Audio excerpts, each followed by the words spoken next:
गे तो हम भारत को इधर ले जाने वाले हैं, जिसमें चीन की बात भी कर रहे हैं। वो किस रूप में आप देखते हैं इस यात्रा को? राजीव जी, देखिए, राहुल गांधी वहां पर जो गए हैं तो अमेरिकन और विशेषकर जो भारतीय लोग वहां बस गए हैं, उनमें राहुल गांधी को लेकर दो तरह की उत्सुकता है। पहली उत्सुकता तो ये थी कि भाई लगभग 19-20 वर्षों से यह व्यक्ति जो है एक तरह से पॉलिटिक्स में है, भारत के जो सबसे प्रमुख राजनीतिक परिवार है उसका प्रतिनिधि है, लेकिन इतने समय तक वो इसे वैसी सफलता नहीं मिली थी।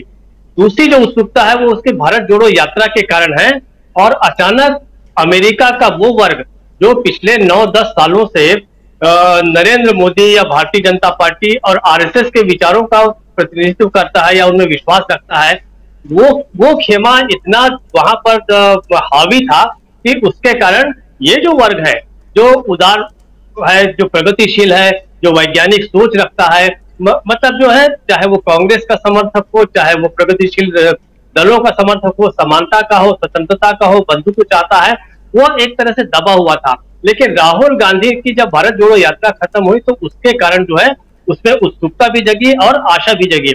मैं इसको दो तरीके से इनकी यात्रा को, राहुल गांधी की यात्रा को देखता हूं। पहला जो है, देखिए, 3 तरह से उनकी इस यात्रा का कंपैरिजन किया जाएगा, तुलना की जाएगी। पहली जो है, हाल ही में उन्होंने लगभग 2-2.5-3 महीने पहले जो कैम्ब्रिज में जो भाषण दिया था, वहां पर से उन्होंने जो मोदी सरकार पर जो हमले किए थे वो थोड़े बहुत सीमित थे और वो बहुत ही डोमेस्टिक पॉलिटिक्स के आधार पर अधिक थे। उसका खामियाजा उन्हें भुगतना पड़ा, उनकी सांसदी गई, बंगला चला गया। उसके बाद जब वो अमेरिका आए हैं तो एक तो उनका कैम्ब्रिज के जो कंटेंट्स थे और वहां यूके की जो उनकी यात्रा थी, वहां के प्रेस क्लब को जो उन्होंने संबोधित किया, उस कंटेंट में और यहाँ के कंटेंट में हमेशा कंपैरिजन किया जाएगा। दूसरा कंपैरिजन किया जाएगा उन्हीं के परिवार के 3 पहले लोग, जवाहरलाल नेहरू, इंदिरा गांधी और राजीव गांधी, इनकी अमेरिकन यात्रा या उनकी फॉरेन पॉलिसी को लेकर कंपैरिजन किया जाएगा। लेकिन ये ध्यान रखिए राजीव जी कि वो तीनों के तीनों जो गए थे वो प्रधानमंत्री के रूप में गए थे, और राहुल गांधी जो है इस समय विपक्ष के नेता चाहे मान्य हो, लेकिन इस समय उनके हाथ में सांसदी भी नहीं है।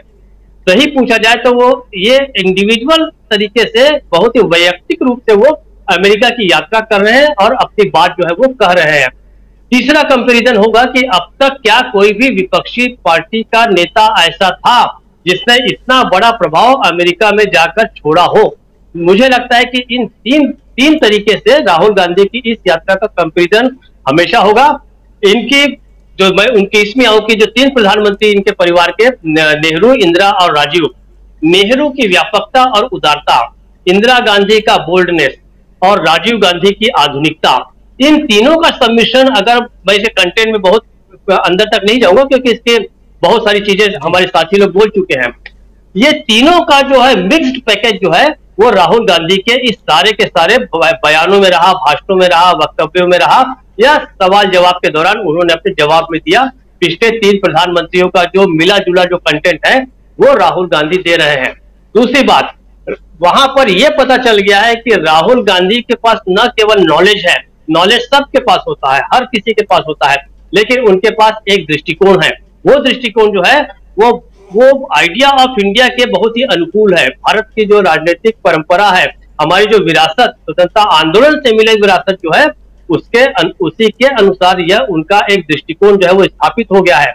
अब बात ये नहीं होगी कि क्या मोदी के खिलाफ कोई विकल्प खड़ा हो गया है, अब बात यह होगी कि भारत के पास एक बेटर ऑप्शन था, उस बेटर ऑप्शन को डिस्कार्ड करके भारत की जनता ने एक ऐसा व्यक्ति और एक ऐसा दल चुन लिया कि जो अब पता चल रहा है कि कितना खोखला था। दोनों तरीके से, जिस गुजरात मॉडल की बहुत बड़ी बड़ी बातें की गई, भव्य और बड़ी चीजों के बारे में कहा गया कि ऐसा होना चाहिए, मोदी जी अक्सर कहा करते थे भाई छोटी चीजों से नहीं विकास होगा, हमें बड़ा सोचना होगा। तो उस बड़प्पन और उस तथाकथित बड़े को सोचने के चक्कर में किस तरीके से भारत बर्बाद हुआ, ये भी सामने आएगा। राहुल गांधी ने जो बातें कही हैं वो सही बात पूछा जाए तो कोई ऐसी बहुत व्यापक और बहुत विशाल बातें नहीं की है। उन्होंने वही छोटी छोटी चीजें जो है वो कही हैं जो पिछले 75-70 सालों में भारत धीरे धीरे तिनके तिनके के रूप में जोड़ता आया है, और उसने अपने एक लोकतंत्र का एक भव्य मंदिर जो है, एक भव्य प्रासाद जो है और एक विशाल प्रासाद ऐसा बनाया है कि पूरी दुनिया में लोकतंत्र के मामले में दो ही देशों के बीच कंपैरिजन होता है, एक अमेरिका जो सबसे डेमोक्रेटिक है और दूसरा भारत जो सबसे बड़ा डेमोक्रेटिक कंट्री है। तो भारत को इस स्थान पर लाने में जिन विचारों ने सहयोग दिया, जिन विचारों ने बताया है, बनाया है इस भारत को, उस विचार का पुनर्प्रस्तुतिकरण ही किया राहुल गांधी ने। राहुल गांधी ने बताया कि मेरे पास एक विजन है। ये उनकी इस यात्रा को केवल इसमें इस संदर्भ में नहीं देखा जाना चाहिए कि क्या वे प्रधानमंत्री बनेंगे, क्या कांग्रेस जीतेगी, नहीं। उन्होंने पूरी दुनिया के सामने ये बताया है कि भारत के पास अभी भी वो विचार सुरक्षित है जो इसको लेके 75 साल पहले, बल्कि उसके कुछ साल पहले से ही, जब नेहरू ने पूरे विदेश में, यूरोप में जाना शुरू किया था, अपने विचारों को लेकर स्वतंत्रता और समानता की बातें कही थी, अंबेडकर ने जो समानता की बातें कही थी, विकेंद्रीकरण की बात कही थी, इन चीजों को संजो कर रखने वाली एक पार्टी अभी भी है, कुछ लोग अभी भी हैं। और निश्चित रूप से अगर आप मतलब कोई अमेरिका नहीं, भारत की जनता अगर यह मौका देगी तो ये निश्चित रूप से लागू होगा। वहां पर जो कुछ कहा गया राहुल गांधी द्वारा, उसका इको जो है, उसकी प्रतिध्वनि जो है, वो भारत तक आएगी और लोग समझ सकेंगे इस बात को कि हमारे पास एक बेहतर ऑप्शन था जिसको हमने नजरअंदाज कर दिया, उसे पुनर्स्थापित राहुल गांधी ने किया है। ये मुझे ऐसा लगता है।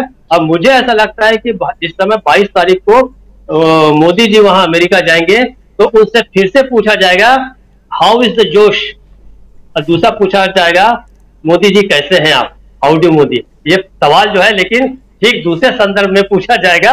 वो संदर्भ क्या है, वो परिप्रेक्ष्य क्या है और किस मूड से पूछा जाएगा, ये आप और हम अच्छे तरीके से समझ सकते हैं। राजीव जी।